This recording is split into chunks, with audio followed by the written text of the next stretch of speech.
This conference will now be recorded. Okay, so Parsha Vayaitzay, page 144, Perek Chavchet 28, verse 10. Vayaitzay Yaakov mi be'er shava vayelech charana. Yaakov, good morning, Linda. Good morning, Camila. Yaakov left from Be'er Sheva and he went to Haran. So there's a couple of ideas over here. So, if I'm going from point A to point B, either I want to leave point A or I want to get to point B, right? If my point is leaving here, so the pasuk would have said, and Yaakov left Be'er Sheva. If the point was, good morning. If the point was he wanted to get to Haran, we would say Yaakov went to Haran. But the pasuk says he left Be'er Sheva and he went to Haran. Well, he needed to leave Be'er Sheva. He needed to get out of Dodge. Why was that? Because Esav was threatening to kill him. And he went to Haran. Why did he go to Haran? In order to find a wife, right? And he ended up marrying 4 over there, right? So he did pretty well for himself. Don't say it to Natalie, but he did pretty well for himself. Yeah. So that's why the pasuk says he left the Beersheba and he went to Haran.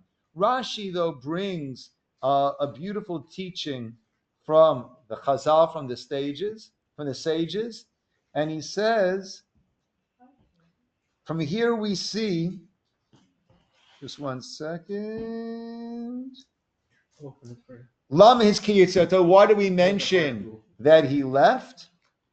To tell us Yitziat Tzadik min hamakom ose roshem. When a tzaddik leaves a place, ose roshem, it makes an impression. It has an effect, right? And therefore, Vayaitzay Yaakov Beersheva, Yaakov left Beersheva. Beersheva wasn't the same anymore, right? And to me, that's a very powerful idea, that we need to try our very best to make a roshem, that our presence there should make a difference. That matters. Yeah, one of the things that I think is almost this universal human drive, that I want to make a difference, right? We recognize, and we'll soon see more of this. We recognize that we are here for a reason, right? Hashem had us come into this world at the time that He did. We had this last night, Kathy, in our Chavos Halvavos, right? Hashem brought us into this world at this time, right? At this place for a purpose. And therefore, at our core, we all want to feel that we're doing it, that we are making that difference. Vayachalom.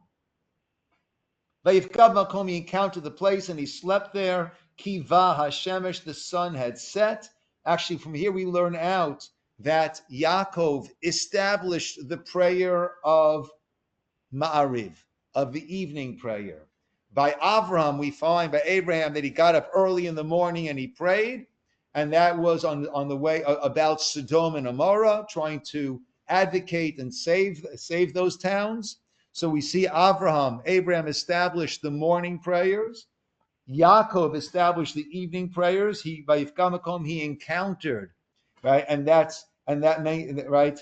He encountered the place, or he had an encounter with God, with Makom, right? And therefore, Yaakov established the evening prayers. And Yitzchak, it said that he went out when Rivka was coming, when Eliezer, the servant of Abraham, was bringing Rivka back as his bride. It says he went out, lifnot erev, towards the late afternoon, towards the evening, right? Lasuach basadeh, and we learn out that he was davening mincha. Actually, from there we learn out that there's a special power to mincha, because we don't find that Avram was answered immediately. We don't find that Yaakov was answered immediately. Yet we do find that Yitzchak went out. He went out to pray. What was he praying for? For a wife, for the right wife. And then he lifted up his eyes, and guess what? Pronto, on demand. There was Rivka. So the only time that we find a person being answered, that their tefillah of the three tefillot, the three prayers that were established, the only one that we find with an almost an instant positive response is Yitzchak. Well, let's go now. He slept in that place, Vayachalom. And we're going to spend most of our time on today on this dream of his. Vayachalom, and he dreamt, Vihine, and behold, Sulam Mutzav Arza. There was a ladder, Mutzav, set, standing, Arza, on the earth, Verosho Magia Hashamaima, and its head was reaching up towards the heavens. Vihine, and behold, Malachei Elokim, angels of God, Olim, Viyordim, Bo, were going up, ascending and descending this ladder. V'hinei Hashem, and behold, God nitzav alav, and God was standing over him, or God was at the top of that ladder, and said to him, Ani Hashem, I am God, Elokei, the God of Avram your father, Ve'elokei Yitzchak, and the God of Yitzchak, Haaretz, the land, Asher atah shochev aleha, that you are laying upon, Lecha etnena, Ulazarecha, to you I will give it, and to your descendants, and to your children. And then we'll continue soon, but let's look at this ladder over here, right? So, right, in Judaism, we don't have a stairway to heaven. Led Zeppelin will have to forgive us. We don't have a stairway to heaven. We have a ladder to heaven, right? So what are the differences, right? We once had Mrs. Neely Cousins spoke here, and she said a very beautiful idea that I'll share. What are the differences? Why might this vision? Well, first of all, right, what's going on over here? So Rashi explains angels going up, angels going down. There were angels of the land of Israel that had been accompanying Yaakov until this point. He's about to leave Israel, so those angels of Israel are going up, and angels for Chutz La'aretz, outside the land of Israel, are now coming down to escort him. Ramban says that this was a message to Yaakov, and it's a message for us. And that is that all that which transpires here in this world is God heavenly directed. A malach, which is the Hebrew word for angel, is also the Hebrew word for a messenger. And that's what a malach, an angel, is, simply a messenger of God on its mission. And angels going up, having fulfilled their mission, angels coming down with their mission, recognizing that all that which transpires in this world is heavenly sent, heavenly guided. Often we don't understand. Often we are scratching our heads trying to understand. But, we don't understand. But recognizing and accepting that it is heavenly guided. I was listening to this podcast. It was all in Hebrew, and it was pretty hard Hebrew, so I didn't follow everything. Between this well-known atheist writer for Haaretz magazine, newspaper in Israel, with a rabbi who's also a physicist and a philosopher, right? Brilliant fellow. So one of the things that really made an impression on me, right? The interviewer was saying, well, with all the problems in this world, right? So how can you believe that there's a God over here, right? So he said, so this rabbi, philosopher, physicist was very, very methodical, right? Like, well, let's go step by step. So first he explained why to him it was very clear that there is a God in the world, right?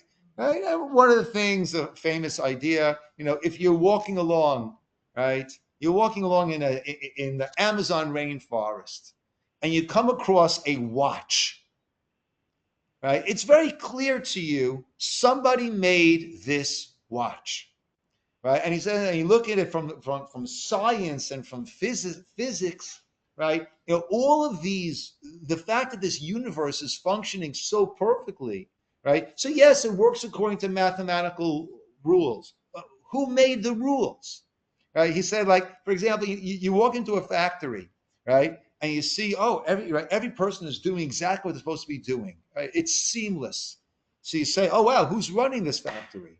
So I said, no one's running the factory. There are the rules on the wall over there. And we're just following the rules. No one's running the factory. So the question is, yeah, but who put the rules on the wall? Right? Who created, I think Einstein said, right? The world works incredibly mathematically. But why should it?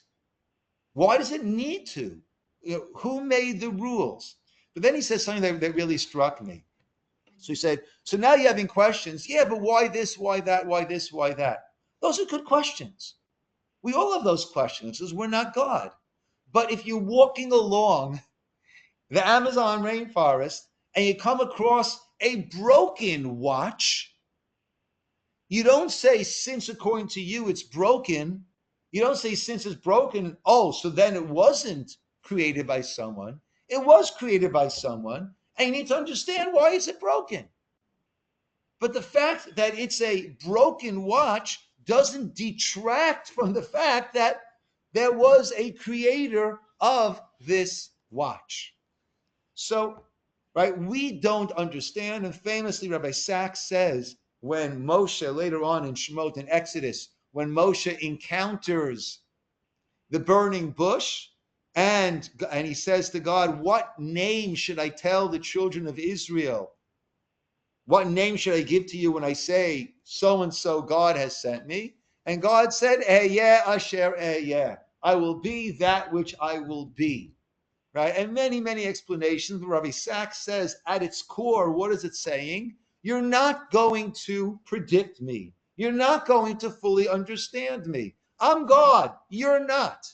I've got this perspective which you don't have. And therefore, I will be that which I will be. You're going to sit back in this world and think, oh, for sure, God's going to make this happen. For sure, our hostages will be released. For sure, for sure, for sure. Ehyeh asher ehyeh. I've got my understanding. I've got my running of this world. It'll be confounding very often, but it is Ehyeh asher ehyeh. So on one level, what he experienced, what he saw in this vision, were angels going up, going down. Ramban says it is all heavenly directed. Let's go into this idea of a ladder.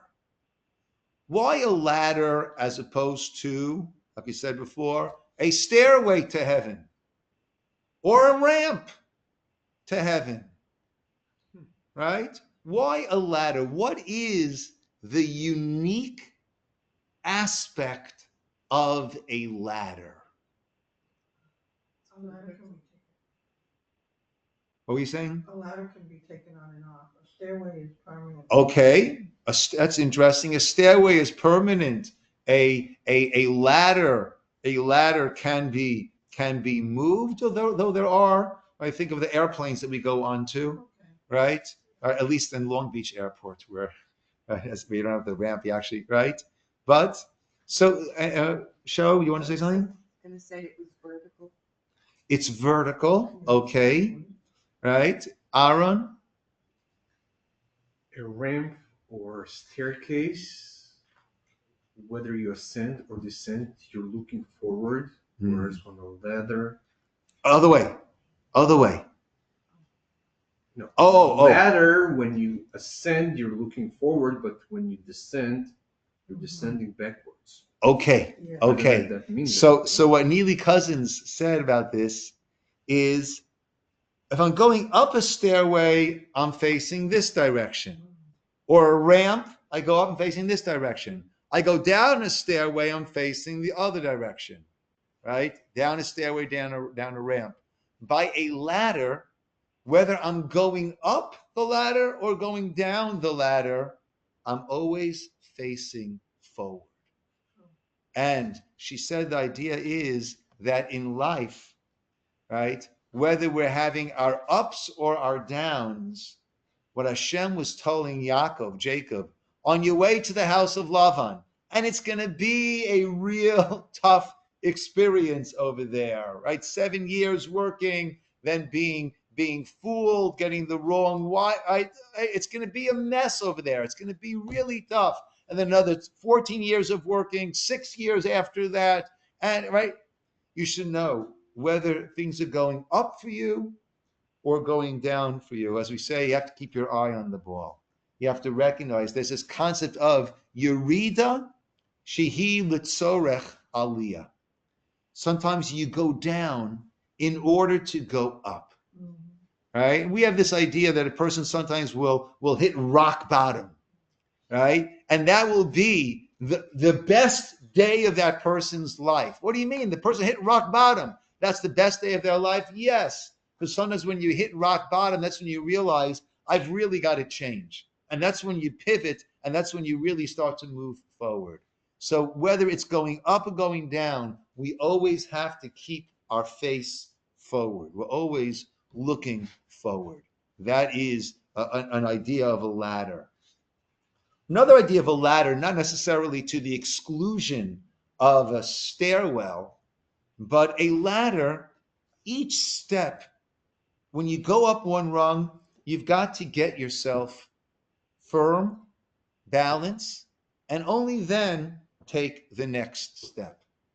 And this is something that we see very often when people are deciding that, oh, I'm going to become this, that, or even in the religious sphere, oh, I'm going to become really, really observant, right? And I would see this so often when I was teaching in the yeshiva in Israel for boys post-high school. And some of them would get really inspired really quickly, but as quickly as they got inspired, that's how quickly they would then lose steam, right? And we'd always say, if in this vision that Yaakov had, God was at the top of the ladder. If you're at the top of a ladder and someone's climbing the ladder and you want them to get up there, what do you tell them to do? Slow and steady, right? Yes, climb this ladder, but at each rung, make sure that you are steady, you are firm, and then the next rung, and then the next rung, and then the next rung. And that is how a person will successfully ascend a ladder. It's interesting. The word for ladder is sulam, right? So in the third line there, last word on the line in verse 12. Ve'achalom v'hinei sulam. Now, sulam is often written samich vav lamid mem, sulam. Here it's written without the vav. And I believe the Baal HaTurim points out sulam has the same gematria, the same numerical value in the Hebrew letters as Sinai, as in Mount Sinai. They're both Samech, which is 60, Lamed Mem is 70, it's 130, and Sinai also is 130. Samech is 60, Nun is 50, Yud, 10, 130. And this is how we ascend Sinai. This is how we ascend our own personal Sinai. Right? Sinai, of course, represents the time that God let us know down here, what is it? God, you're there, we're down here. What is it that we are supposed to be doing? That's what Sinai is all about. That's what the giving of the Torah is about, to give us a roadmap of how to live our lives in a physical world in a spiritual manner. That's what Sinai is about. And it's meant to be climbing this ladder. So like Sulam and Sinai are the same. The Nefesh HaChaim says a very, very beautiful explanation of this ladder, of what this ladder represent. much earlier, in the very beginning of Bereshit, there was Rashi had brought a beautiful medrash, a beautiful teaching, that when it came time for the creation of humankind, until that point, there was this symmetry between heaven and earth, spiritual, physical, right? Heavenly, earthly. There was always this symmetry, this balance. Now it's time for the last creation, humankind. So now God, so to speak, is in a quandary. If we make him spiritual, there's going to be this ihat ama, this imbalance. If we make him physical, there's going to be this imbalance. So what did God do? He created us from the earth, and breathed into us a neshama, a breath of God, a spirit of God, a soul of God. And that's way we're both physical and spiritual, and we traverse the heaven and earth. The only problem with that is that he didn't really keep the balance, meaning we're a physical body in a physical world with physical needs and physical urges, and he imprisoned this spiritual soul in this very, very foreign environment. So how is that a balance? And he explains the problem is that we don't understand, we don't recognize who and what a human being is. We look at the physical person and say 5'9", 5'10", 5'5", 6'2", whatever it is. We look at the physical body and say, oh, that's who the person is. But what we don't recognize is that the body, he explains, is called the shoe of the soul. Why is the body called the na'al, the shoe of the soul? Just like a shoe houses the lowest part of the body, our body houses the lowest part of the soul. And each of us are actually, the way I like to vision, I mentioned before, remember when the Twin Towers came down? So as a memorial there, they had these spotlights at the place of each tower that was shooting this incredibly strong burst of light up into the sky. And you saw this light just shooting up to the sky. That's who we are. We're a physical body with this soul that shoots out of us up to the highest point of the sky, connecting ourselves to God, to Hashem.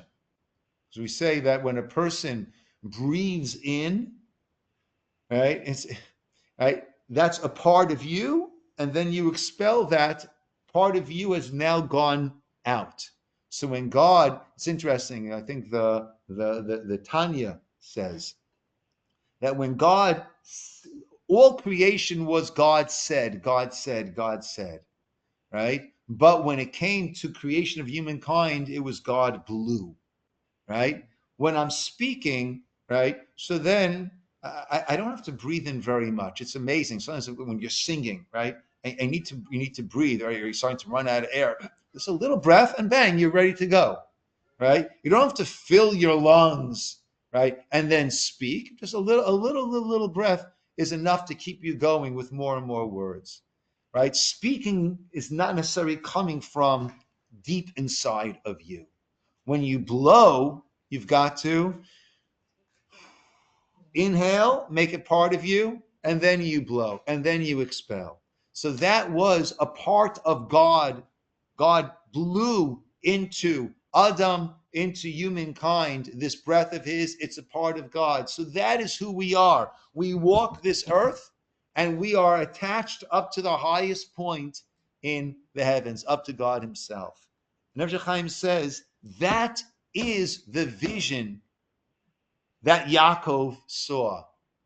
Who? What is the ladder? You. You are that ladder. He had a vision of what a human being is.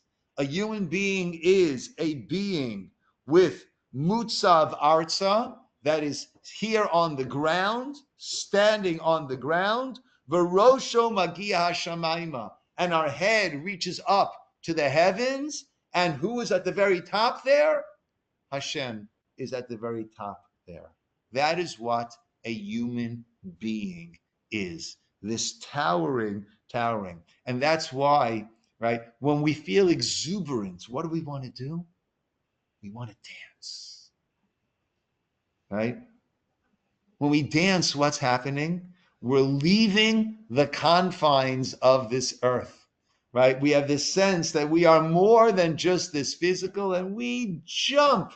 We are off this ground. We defy the laws of gravity. You know, when I do my Kabbalat Shabbat for the kids on Friday, so I start playing my guitar, I become a rock star for 15 minutes, and it's so cute. The kids are, getting up and dancing. And you see the little ones, they're trying their best to, trying to jump, trying to defy the laws of gravity. We have twins here from our shul, right? And it's so cute. One of them's able to, the other one just gets onto his tippy toes, but doesn't quite, right? Next week, he'll get it already, right? You know, but that's what we're trying to do.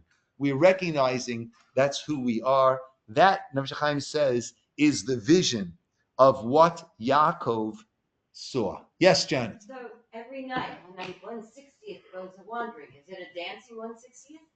Say it again. Every night when that 1/60th goes a wandering and leaves us, is it a dancing 1/60th or what's the deal? I don't know. I don't know that it's 1/60th. The Gemara says sleep is 1/60th of death, right? It's not. We don't say that 1/60th, right? Janet's referring to the idea that when we sleep, then some of when our body is in this decommissioned state of slumber, so then it's no longer able to contain the neshama, the soul. So even part of the soul that's within us, according to Kabbalah, there are 5 parts of the soul. Parts of the soul that are within us can no longer be contained by the body, and it leaves. I don't know if it's dancing or what it is. So if you forget to wash and do Reshit one morning, does your soul get diminished on the mornings, or I don't think so. Does all of it come back? I think it comes back. It comes back. We just want to treat it properly. Yeah. Okay. Rav Soloveitchik says something very, very, very interesting over here. There's the Talmud, the Gemara in Chulin. Thank you very much.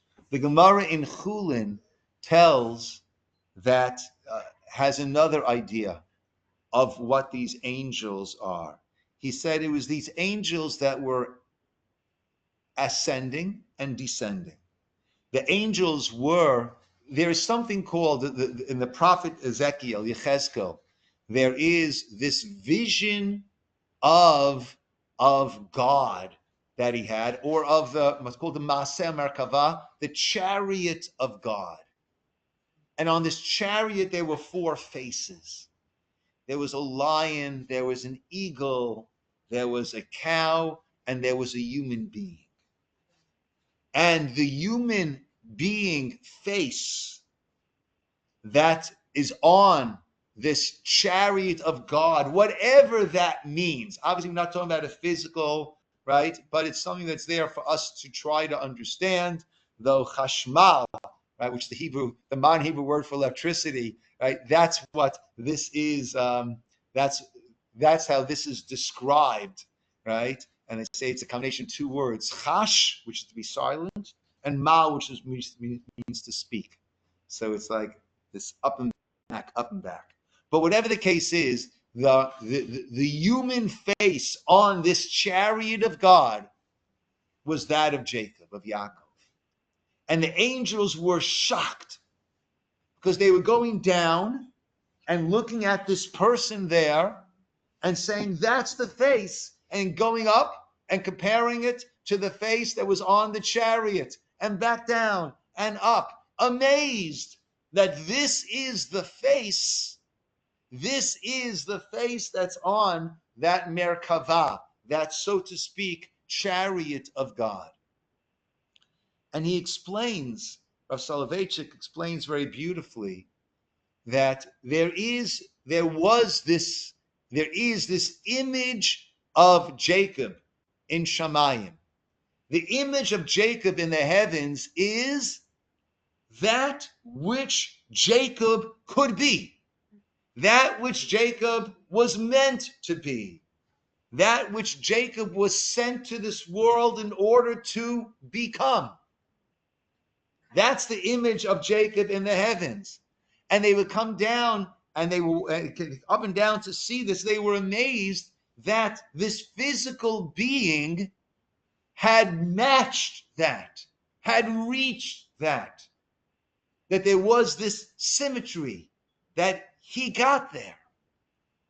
And he says that that's the idea that each of us, right? And that's the idea we mentioned before, that our parents had prophecy when they named us, because the name they gave us is the name of who we are in Shamayim. And there's the picture of who we are up in the heights of heavens. And that's why we were sent down here, to become that, to reach that. And we too have to do our best to live our life in the manner that we will best match that which God aspired for us, that which God commissioned us when we were sent down to live in this world, to become that. And then he takes that even a step further, and he says, I'll extend it a little bit. The world also has an expectation. The world also has an expectation, right? If you are a Jew, if you are a practicing, observant Jew, if you are a Torah Jew, then they also have a picture of who and what you should be. And we have to be so careful to make sure that we are representing that we are faithfully and honorably fulfilling that. That was something, going to Jewish school as a kid, that was something that was always really, really pumped into us. This idea of a Kiddush Hashem, sanctifying God's name, as opposed to a Chilul Hashem. And as a teenager, if I be acting in a wilder fashion, perhaps we would say, so then I would take off my kippah. I wouldn't wear my yarmulke. Right? If they want to say, oh, these crazy kids, that's fine. They want to say, oh, these crazy Jews, that's not fine. Right? To recognize that we are representing. I always say that one of the beauties of living in a place like Irvine, as opposed to living in Muncie or living in a place that is just chock full of Jews, is that here, we said before, everyone wants to make a difference. Here, you make a difference. You're one of the few people. I'm one of the few people walking around with my Jew hat on, with my yarmulke on, right? So I know I can't leave the shopping cart near my car. I just can't, right? No matter how much of a rush I'm in, no matter how lazy I might be feeling, I can't. Because if I do, it's not, some person was inconsiderate and left the shopping cart here. It was, the Jewish guy left the shopping cart over here. I can't, right? At the same time, it gives me an opportunity to try my best to be a really good ambassador, a really good representative. And even if I'm feeling a little bit grumpy, I make sure to smile and speak nicely and thank the person checking me out. I'll let the person behind me, if they have a few items, go ahead of me, because I'm not just representing myself. I'm representing Jews, religious Jews, observant Jews.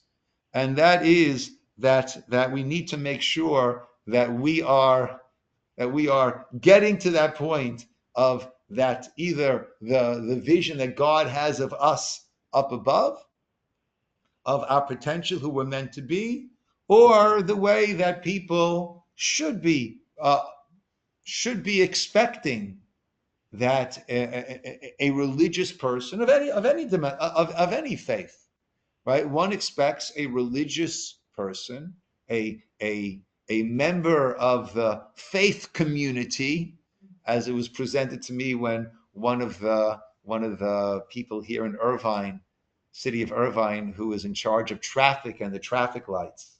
So I was talking to him about setting up the traffic lights, right, to automatically go on and off the pedestrian walk, to automatically go on without having to push the button on Shabbatot, on holidays, and the hours, which holidays coming out on which days, and Shabbos, the winters and the Shabbos in the winters.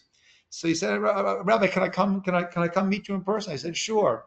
So he sat down and he said, he said, I'm a very strongly practicing Catholic, Christian, whatever he had said, and I feel we're all part of the same faith community, right? And therefore, I do want to help you and your congregation, right? Beautiful, beautiful, beautiful, beautiful. So that's an expectation that's out there, that should be out there, and that we need to be willing to step up and into that. So somebody who is converting and then has to choose a name. How does that happen? Yeah. Great question, Yeah. Cheryl. So Cheryl asks, so someone who's converting, right? So they have, I guess they have their own little prophecy. Yeah, but it's a beautiful thing. I was talking to Victor, right? And he's, like so energized and so happy with the name that he's choosing. And yeah, it's a beautiful thing. It's a beautiful thing. Yeah, and the idea is that when a person is undergoing conversion, when they enter the mikvah waters, they are being born. The Christians have a born again Christian, but that comes from us, right? That is a woman or a man, anyone going to the mikvah, if they're in a state of ritual impurity, they're coming out again pure, and a person converting comes out of those waters as a newly born individual with a new soul, right? A new soul that goes inside, and they choose their Jewish name at that point. Yeah. Yes, Janet. Or similarly, what if somehow your folks never Yeah. never gave it? How does that work? Yeah. How? I mean, Yeah. they were there. How do you? Yeah. On the groups that Natalie takes to Israel, and the group that also I took to Israel, right? Aaron accompanied me one year. So there are some people there some women there who never had a Hebrew name, and some men on the men's trip who never had who I don't know if they never had a bar mitzvah. I don't know if they were never named. I think by the men it was never had a bar mitzvah. Yeah. By the women said they were never named. They never had a Hebrew name. I'm sure we have some guys also who never had a Hebrew name. Yeah. Right. So yeah. So there's a certain tefillah, a certain prayer that we say, a Misha Beirach, the one who blessed, and included in that is the formal naming. The same way that we name a girl here by the Torah reading, right? When a baby girl is born, we just had Miriam Rivka, right? Was born a little while ago, Hardun, and we named her. So that should, ideally it's done when when the child is young. It wasn't done when the child is young. There's nothing that says it can't be done when they are in their 20s, 30s, 40s, 50s, 60s, 70s, or 80s. So how do you have a clue what that image or icon is up in Shemayim to match? Yeah. Aren't you supposed to go for that, or are you supposed to choose a Yeah. different name? Yeah. You choose that which best represents you. There was a fellow here who was Jewish but never had a Hebrew name, never had a bar mitzvah, never had a Hebrew name, and he chose the name Yosef because to him Yosef really he really identified with Yosef. So to a certain degree, a person as an adult can say, okay, who is it that I best identify with, and and go with that. Yes. When you go to Israel to do Aliyah, some people change that. Yeah. Right? Yeah. Some people How will. is that So accepted? no. So then, no. What happens there is some people change their last name. Instead of Sternberg, it'll be Har Chazak, powerful mountain, right? Yeah. So that there, some people will Hebraize their family name. Getting back to Yaakov and his image being on Hashem's chariot.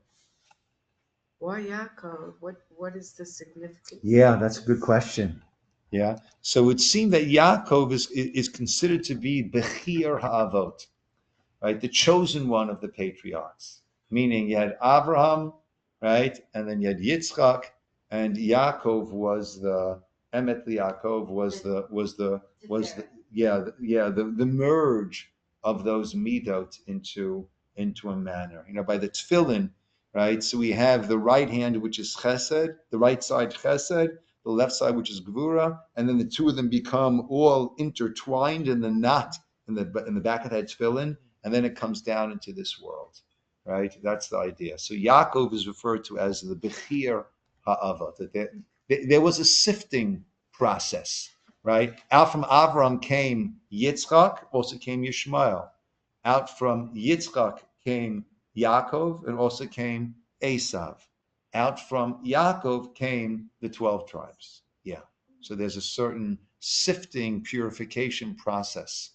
And Yaakov is referred to as Bechir Ha'avot. Perhaps an example of that is that a balance is that right here with wrestling with the angel, that's the individual relationship with Hashem, because he becomes Yisroel. And then, he also knows the klal communal moed, like he publicly blesses his children. Yeah. There are many aspects of Yaakov that we can say. Yeah. As a Yeah. practical analogy, this icon or image in Shemayim is kind of the opposite of the picture of Dorian Gray. That's what is the good and not the. Okay. Thank you, Edgar. Okay. Let's continue, though. I want to see this next pasuk, a little strange pasuk. So pasuk 13 was Hashem was standing above and said, Janet, would you mind getting me the red, the chumashim we have in the library there? Yeah. The big red ones, the Breshit one? Okay. As long as you're up, thank you so much. And behold, I am with you, he said. I am the God of your father Abraham, of God of Isaac. The land that you're laying upon, I will give to you and to your descendants. Vayazaracha, and your children will be ka'afar haaretz, like the dust of the earth. Ufaratzta, and they will spread. Yama, vakedma, safona, v'nehegba. Right? Thing we have as kids. Westward, eastward, northward, southward. V'nivrechu v'cha kol mishchot ha'adama v'zarecha. And all the families of the earth shall bless themselves by you and by your offspring. So this is a strange comparison to make. That we will be like the dust of the earth. No, all Hebrew. It's a deep red one. Right? Thick red ones. If not, I'll come get it afterwards. Thank you. So we're compared to the stars of the heavens. Oh, that I understand, right? Stars of the heavens, that's a beautiful thing. That they're bright, they're illustrious, right? They shine. And we know the closer you get, the bigger they are. Beautiful, beautiful, beautiful. Or we're also compared to stars of the heaven. What else? The chol, the sand by the sea, right? And also sand of the sea, we think of this beautiful, beautiful white sand beach. Beautiful, beautiful, right? But your offspring shall be as the dust of the earth. Well, what does that mean? By the dust of the earth, right? It's interesting. Someone once, another rabbi once pointed this out to me when I was performing a funeral, and since then I make a point of pointing it out to any other rabbi doing a funeral who makes the same mistake that I make. And we speak about the burial. People often say we put the dirt onto, whoever wants to help now with the shoveling will put the dirt on, right? Don't call it dirt. We don't throw dirt onto the coffin. Call it earth. Right? Call it earth, right? The body is being returned to Mother Earth, to the earth from where it came, right? Don't call it dirt. Call it earth, right? And I thank the person who pointed that out to me, And whoever I pointed out to has thanked me profusely also, right? So what is this idea of, let me speak this English. Johnny, I got it. No problem. There's a gazillion books in there. Get me the red immersion. What kind of It's a dark burgundy red and red, it's thick. blood red, what? And it's all paper. Send you on a wild goose chase.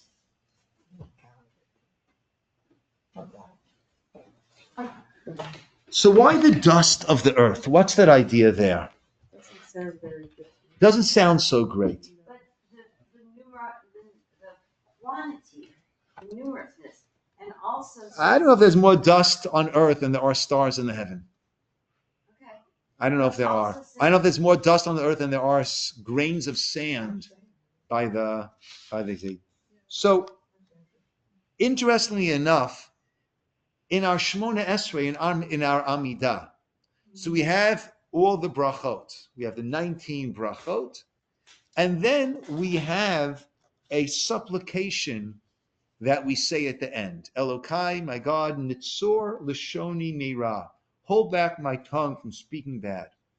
Right? Okay. I'm getting confused now.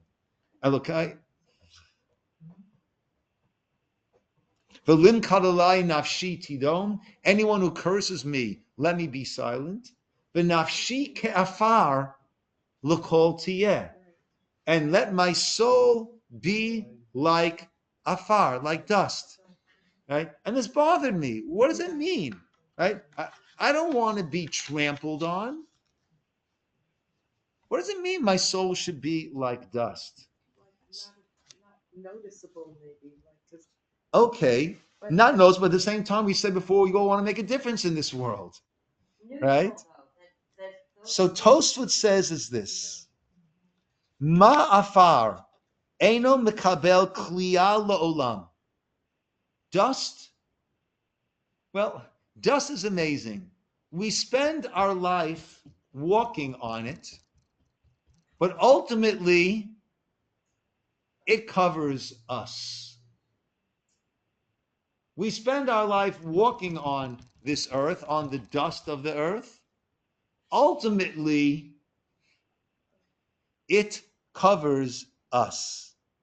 So he says, Yehi ratzon, shezari lo yichalel la'olam. Right? My descendants and even my influence should always rise up on top. I just saw there was a debate, all these debates going on between Douglas Murray, one of our heroes in the information wars going on, right? Douglas Murray and I forget the guy's name, a pro-Palestinian having a debate. This was in Toronto, right? About a debate. Really fascinating to watch. It's on much of it is on YouTube. Is anti-Zionism, anti-Semitism? But in his closing words, Douglas Murray said along the lines as follows, right? Not exact quote, but along these lines. Whatever you're going to vote here, whatever you're going to, Canada's going to decide. Whatever the world is flinging at Israel, realize that they survived Pharaoh and the Egyptians. The Jewish people survived the Babylonians. They survived the Greeks. They survived the Romans. Right? They have constantly survived. They survived the onslaught of the Arab armies. In 1948, they survived. And they're going to survive you and me. So we could stand here arguing for as long as we will, but in the end, they are going to survive. And that's Ka'afar l'kol tiyeh. He actually was mechavein to this Tosafot, right? That Afar never gets destroyed, right? And there are other ideas also, right? Afar, that there's a beautiful sefer called Tomer Devora, where it goes through, the author goes through the 13 attributes of God and how we are meant to emulate those 13 attributes. And one of them is that, here God is pumping life into us, and we sometimes use that life that he's pumping into us to do things that go against him, that hurt ourselves, and go against what the direction that he's given. And yet what does he do? He continues to pump life into us. So he says, so too, even if someone has harmed you, right, you go and help that person, right? And that's kafar, that even when it's being stepped on, what is it doing? It's holding the others up, right? So again, we're not meant to be shmatas. We're not meant to be rags that people step on, right? But at times, and look, and we certainly see this with our children, that they might dish quite a lot of stuff onto us. I watched with my grandkids the Wild Robot, and at one point there's an expletive in that movie. I have to warn you. Someone says male bovine excrement, right? So I'll say at times our kids might heap upon us some male bovine excrement, right? But nevertheless, what do? We hold them up and we help them and we do whatever it is that we can for them, right? And other people also. So that's one idea of this nafshi ka'afar l'kol tieh. But I wanted to show you there's an incredible Seforno and Kli Yakar. We have just a few more minutes to go through that. Yes, Cheryl. And that is comparing that to Jewish people. You can't get rid of dust. And you don't want dust, and you don't like dust. So it just seems like we're not the most loved people in the world, but they can't get rid of us. Okay. The Seforno says as follows: your descendants will be like the Afar Haaretz, and then what does it say? Ufaratzta, and then they will spread east, west, north, south. So he says, when we will be ka'afar haaretz, when we will be at our lowest point, b'tachlit hashiflut, when we will be at our lowest points, az tifrotz ba'aretz, then we will spread over the land, asher tashochev aleha, that you're lying upon, in all directions, west, east, north, south. Ki amnam teshuat hakel atida, the future redemption of God will be after the lowest point that we will be at.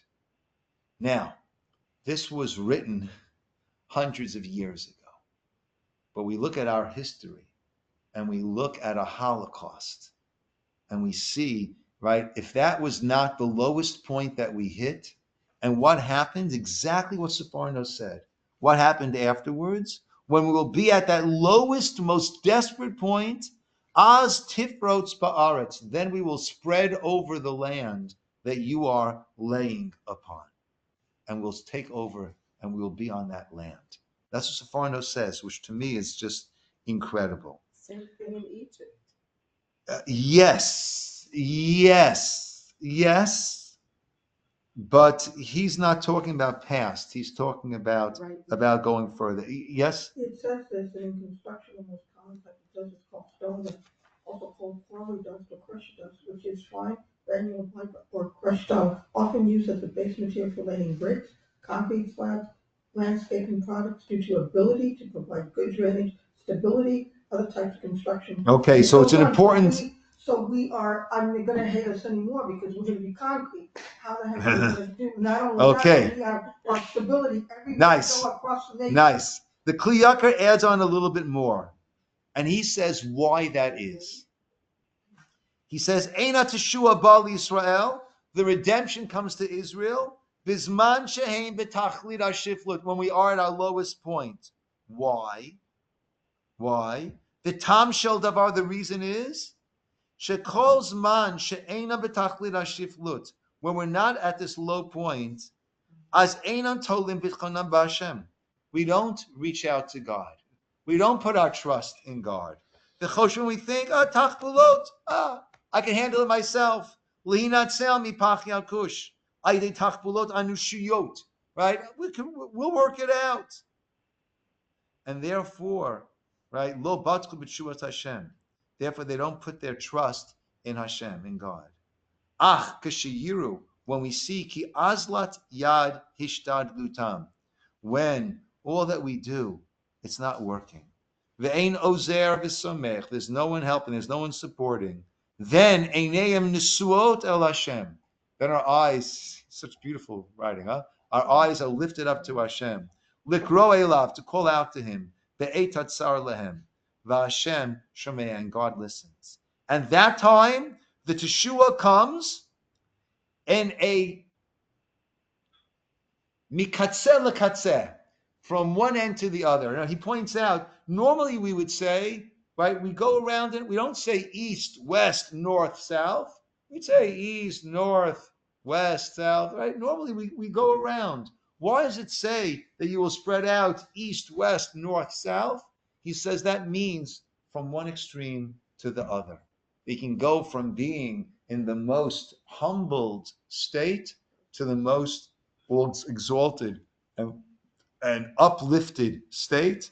And that could happen, right, just in a minute, right? Right? In a moment, that can happen. That's what he says over here. Why it goes east, west, north, south. Isn't that how we do the Lord? No, we go around in a circle there. Yeah, we go around in a circle, right? Yeah. So that is the idea of the afar haaretz, right? That we are meant to rise to the top.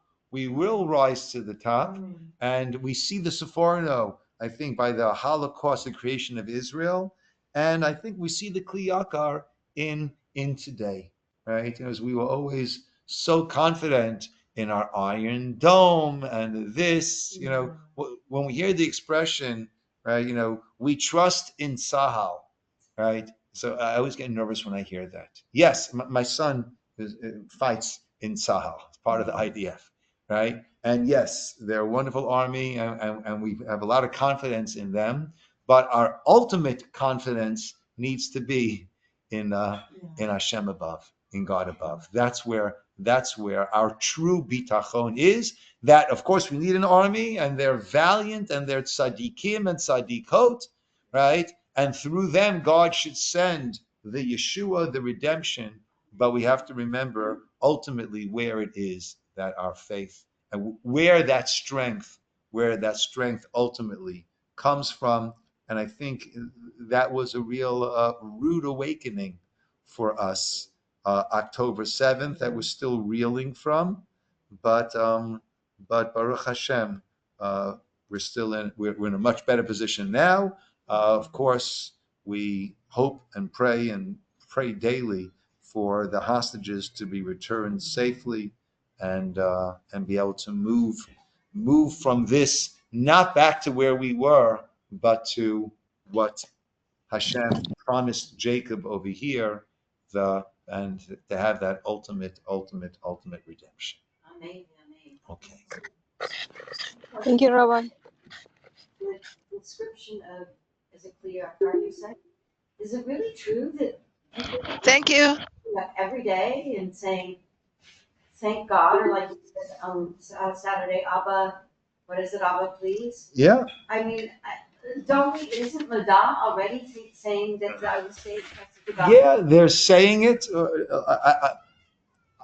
I'm not convinced that every single Jew says Moda'ani in the morning, right?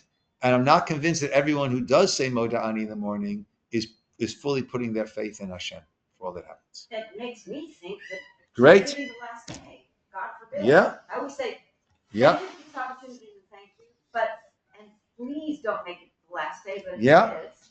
Yeah. Hit by a car, heart attack. Yeah. We never know. And Yeah. sometimes he puts us in the corner, it's no other choice. Yeah. You really think people don't? I really think that not every single person thinks exactly the way you think. Yeah. I mean, I'm not Yeah. conscious of it every hour, unfortunately, but Okay. I Yeah. do know that. Yeah. Halavai, it should You're be higher such. on the ladder. Halavai, it should be such a. It should be such a You are, given. some. Okay. I guess what I'm going to saying sign is off. people who are- Be well, Maria Esther. You know, in our community or God community, when you're working and thinking of a contract or a regulatory item or